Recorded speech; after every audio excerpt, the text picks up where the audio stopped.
Boa noite a todos.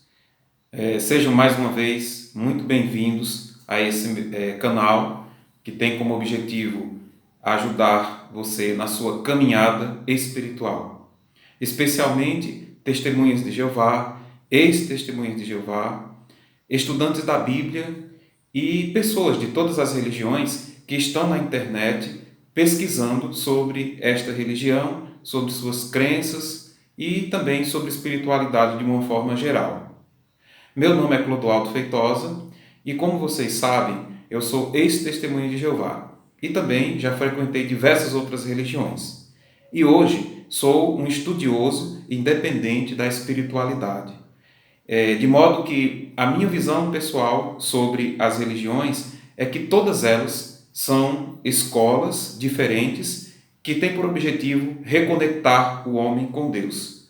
Para mim não existe religião verdadeira e religião falsa. O que existe são escolas diferentes, né? Então eu decidi respeitar todas elas. O tema que eu escolhi, né, para conversar com vocês hoje é um tema muito interessante, que é o seguinte: o exclusivismo das ex-testemunhas de Jeová. E por que esse tema é tão importante e tão interessante para nós? Ao longo dos últimos 12 anos, né, que eu venho trabalhando como ativista na internet e que luto, né, contra os males que o exclusivismo do corpo governante das testemunhas de Jeová causa nas pessoas, eu tenho observado também que esse mesmo exclusivismo, com frequência, aparece naquelas pessoas que deixaram a organização e que acabaram, então, seguindo outro caminho religioso. E aí essas pessoas acabam também se tornando exclusivistas. Talvez por causa da influência, né, dos seus novos líderes, né? Mas hoje, né, eu gostaria de falar com vocês sobre esse tema. Mas antes de seguir, né, com o tema, eu queria pedir a você que se inscrevesse no canal, que curtisse e compartilhasse os vídeos, que assim você vai me ajudar a fazer este trabalho, que é um trabalho importante, é um trabalho diferenciado.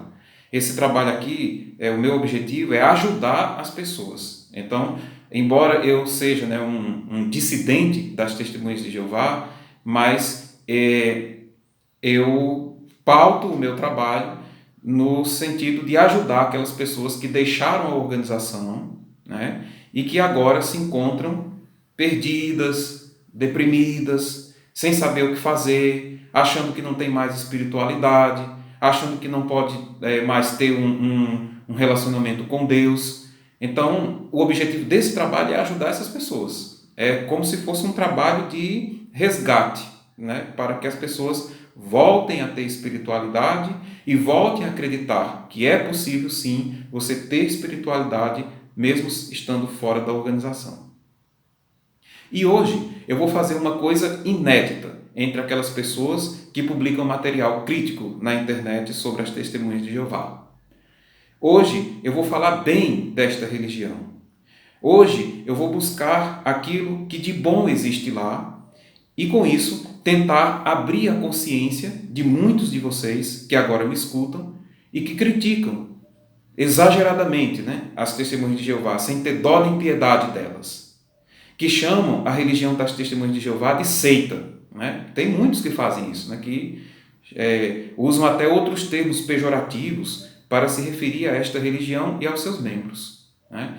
Então, eu sei, né, que com isso, com essa minha atitude, talvez eu perca alguns seguidores, mas não tem problema não. Como eu já disse, o meu interesse é ajudar ao máximo pessoas, né, a abrirem suas consciências e se tornarem pessoas melhores. Então, para que isso aconteça, essas pessoas precisam se tornar mais amorosas, mais perdoadoras, enfim, se tornar seres humanos melhores, espíritos melhores. Então, com isso, é necessário a gente tratar de alguns conceitos, né, que nós precisamos mudar para que assim a gente possa progredir espiritualmente.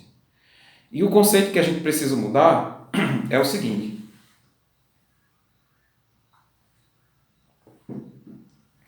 é necessário abandonar a mágoa, o sentimento de ódio e o desejo de vingança.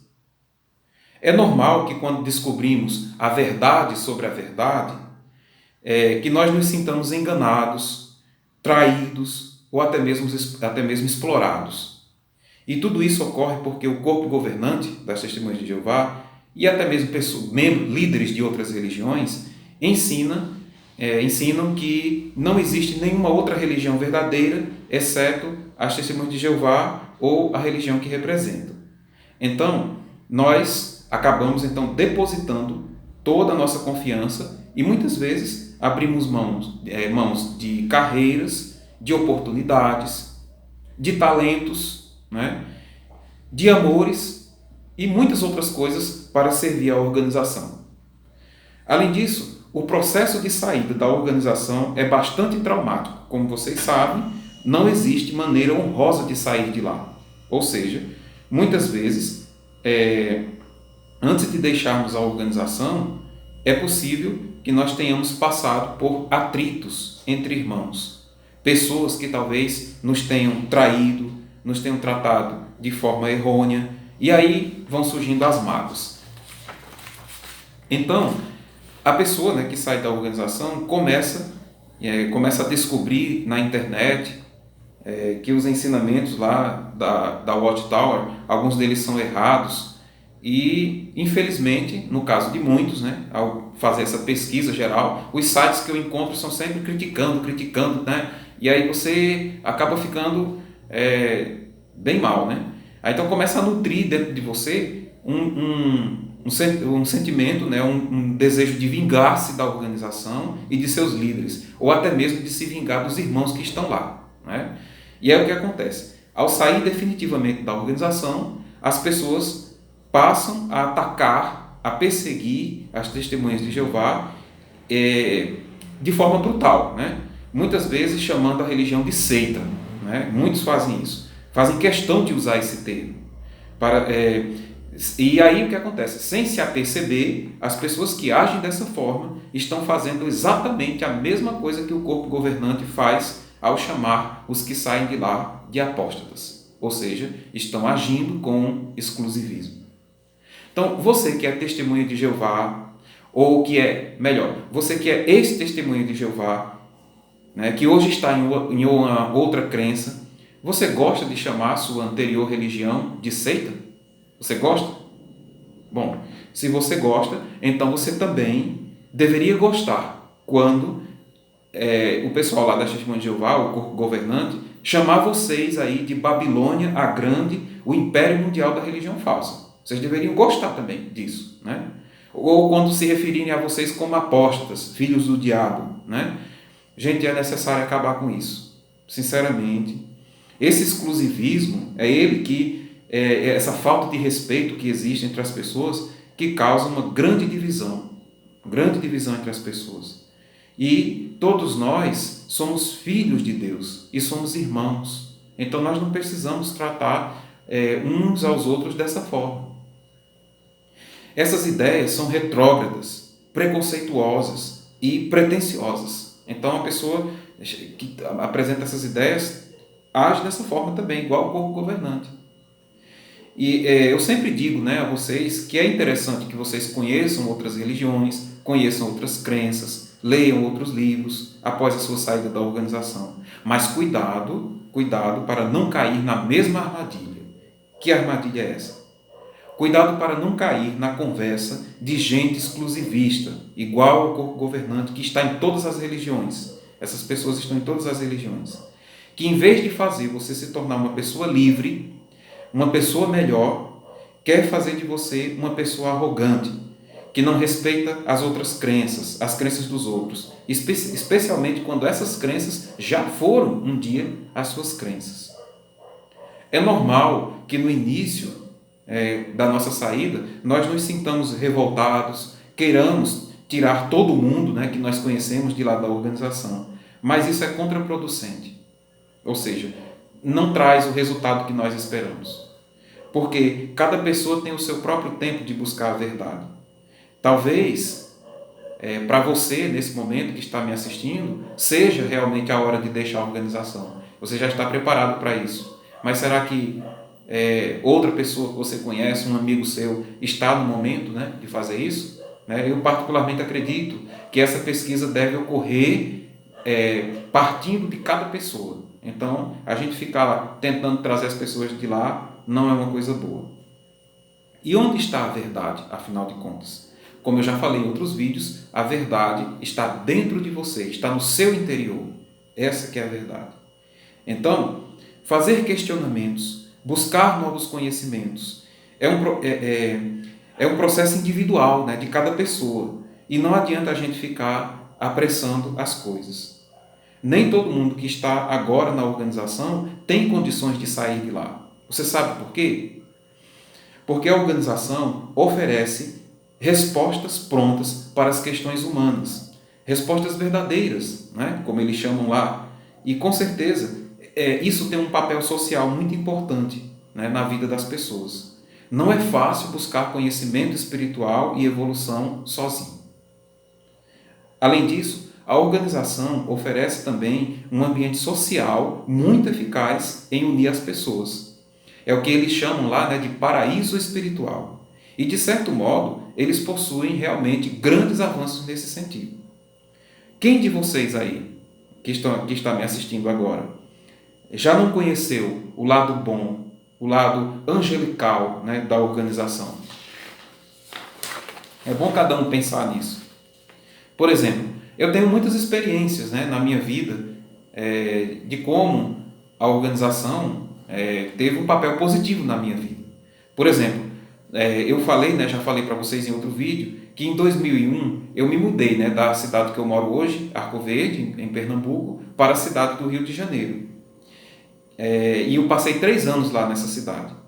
E é interessante, a minha experiência foi interessante porque antes de eu sair daqui, eu tive contato com uma testemunha de Jeová que morava no Rio de Janeiro, uma mulher, e assim, a gente conversava, né, falava à distância, e ela então quis saber quando seria o dia da minha viagem. E aí eu falei para ela. E para minha surpresa, quando eu cheguei lá no Rio de Janeiro, ela e o pai dela estavam me esperando como se eu fosse parente deles, né? E mais, essas pessoas, né, o pai dela, que era taxista, me levou até o meu destino, né, que era a casa da minha tia, que já morava lá no Rio de Janeiro há mais tempo. E aí, ou seja, olha só como a gente é tratado, né? É muito difícil encontrar isso fora, né, da organização. Além disso, né, além dessa experiência, eu tive a ajuda dessas pessoas para conseguir emprego lá, para conseguir me adaptar à nova cidade.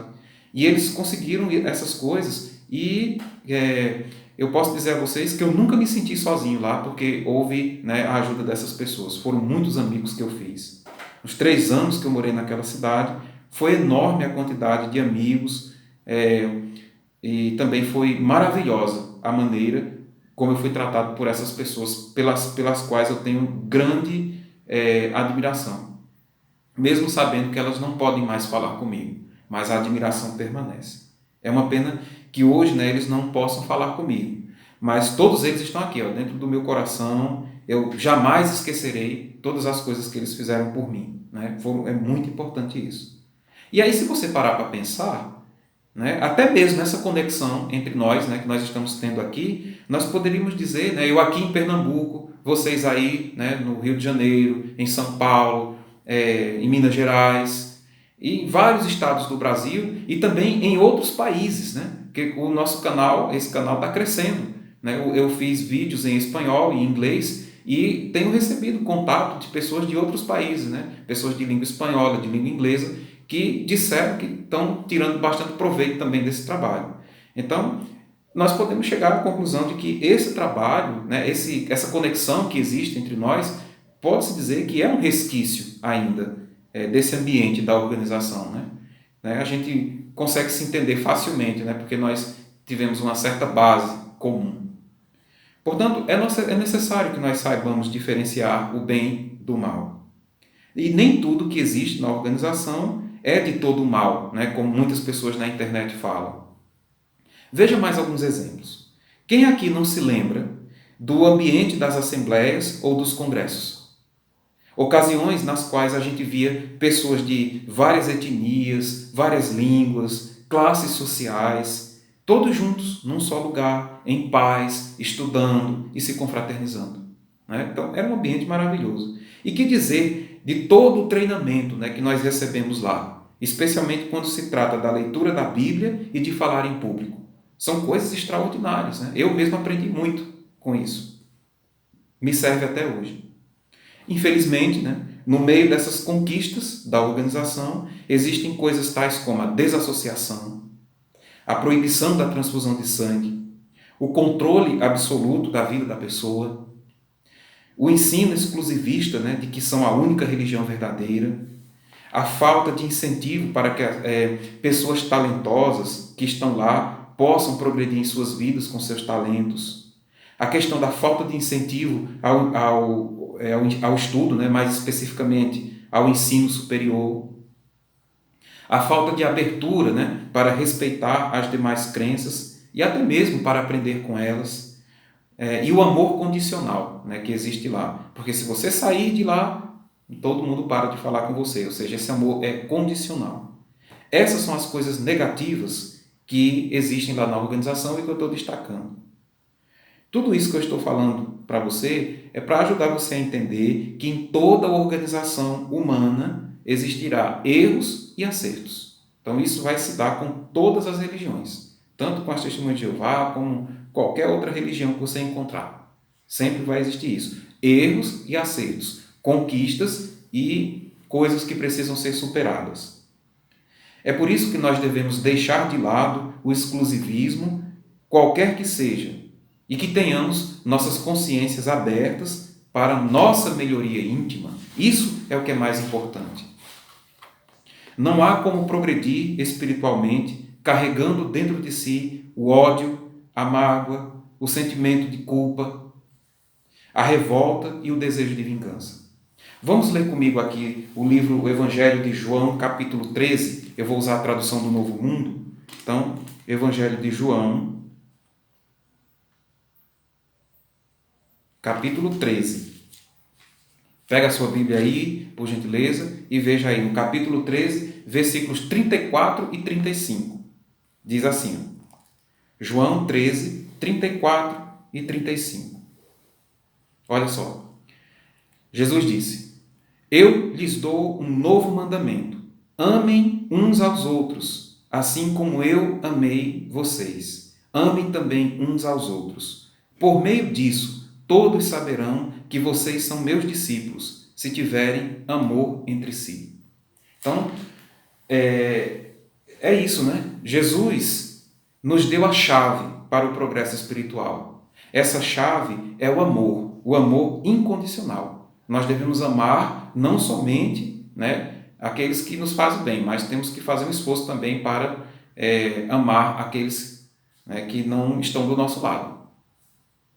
Mas aí você pode dizer, e o que é que adianta, né? Eu amar meus ex-irmãos se eles não me amam, né? E querem mesmo é que eu me ferre, querem mesmo é que eu me dê mal, para que assim eu possa voltar lá para a organização, rastejando, implorando o perdão deles e a aceitação deles, né? Então você pode pensar isso, né? Por que eu devo fazer isso? Por que eu vou amar eles se eles não me amam e querem que eu me ferre? Né? Então Jesus também deu a resposta para você. Vamos ler aqui, ó, Mateus 5 agora. Evangelho de Mateus, capítulo 5. Olha só como é interessante. Versículo 43 e 44. Mateus, eu estou em Marcos ainda.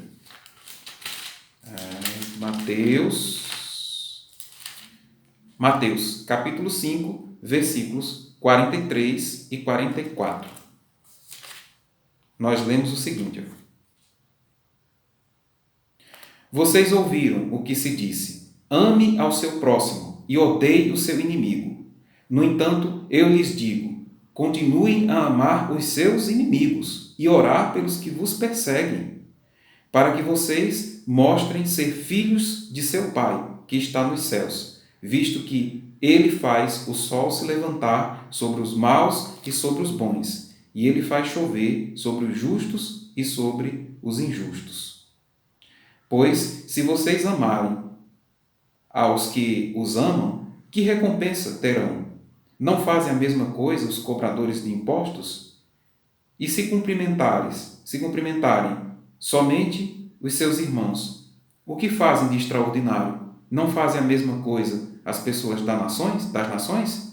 Portanto, sejam perfeitos, assim como seu Pai Celestial é perfeito. Olha só que coisa maravilhosa, né? Que ensino interessante, né? Como a gente deve se comportar. Então é isso, meus amigos. Só há um jeito de vencer a organização. E não é com o mal, é com o bem.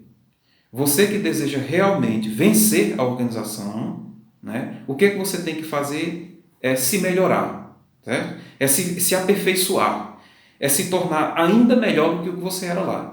Se você foi atraído lá para a organização, é porque você é uma pessoa boa. Então, ao sair de lá, você tem que continuar sendo uma pessoa boa. E você tem ainda que melhorar ainda mais, se tornar ainda melhor. Se você fizer isso, aí sim você vence a organização. Agora, ir para lá com cartazes, ficar só falando mal, tentando tirar as pessoas de lá, isso não faz você progredir em nada, né? Então, o meu conselho, né, de acordo com o que a gente leu aqui na Bíblia, é esse. Aceite que o tempo que você passou na organização foi uma etapa importante do seu progresso espiritual. Foi um passo. Não se arrependa de ter buscado a Deus de forma verdadeira. Não se arrependa de ter feito bem quando você estava lá. Ao contrário, né? Procure dar continuidade ao seu serviço sagrado, ajudando ao próximo o máximo que você puder e sendo uma pessoa do bem, né? Essa é a melhor forma de agir. E Jesus ainda nos dá um último conselho que eu gostaria de ler com vocês aqui. Novamente no Evangelho de João, capítulo 13, né, que foi o que a gente leu agora há pouco. João, capítulo 13, e agora a gente vai ler o versículo 17. João 13, 17 diz assim: ó, se vocês sabem essas coisas, felizes serão se as praticarem. Ou seja, a gente já sabe, né, o que tem que fazer, né? É se melhorar, é se transformar, evoluir como ser espiritual, certo? Para isso, claro, requer estudo, requer que você continue buscando, né? Não pare, né? Então, era isso, né, que eu tinha para falar para vocês hoje. Muito obrigado pela sua atenção, muito obrigado pelos seus comentários, né? Um abraço, né, fraterno para todos vocês, né? Eu considero todos os inscritos nesse canal como amigos meus, porque compartilham das minhas ideias. Tenham uma semana abençoada, cheia de realizações, muita paz e muita luz. Que Deus abençoe vocês. E até o próximo vídeo.